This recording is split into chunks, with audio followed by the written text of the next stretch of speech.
Hi students, problem number 3. The magnetic flux passing through a coil perpendicular to its plane is a function of time and is given by phi b, that is magnetic flux. Phi b equal to 2t cube plus 4t square plus 8t plus 8. Unit is Weber.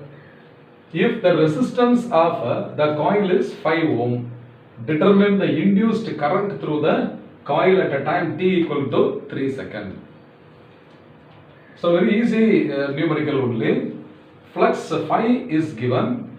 If we differentiate this flux with respect to time, you will get the magnitude of the induced EMF. So I will write magnitude of induced EMF. So magnitude of the induced EMF is equal to epsilon. Okay. So this is equal to d phi by dt. So I will take epsilon is equal to d by dt of the equation for the flux is given as 2t cube. So this is 2t cube plus 4t square plus 8t plus 8. So this is equal to d by dt of 2t cube is 3 into 2, 6 t square. So this is 6 t square plus 4 into 2 is 8t plus 8. This is d by dt of 8 is 0. Okay, so this will be 0. Now the value of t is given as 3 second. 3 second, is it not? So this is 6 into 3 square plus 8 into 3 plus 8.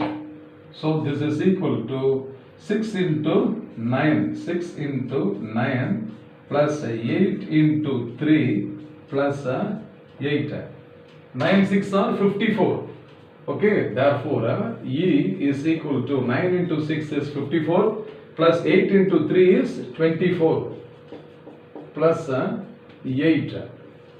So if you add 78 plus 8, so that is 86. Therefore the induced EMF's magnitude is 86 volt. And the resistance of the coil is given as R equal to 5 ohm. Okay, R is equal to 5 ohm. Therefore, the induced current. So, I is equal to E by R from Ohm's law. So, this is epsilon divided by R. This is equal to 86 divided by 5. So, if you divide this, 5 ones are 5, remaining 36. So 7 5s are 35.2 ampere. Therefore, the current in the coil must be equal to what? 17.2 ampere. This is the answer. I hope you must have understood well. Fine.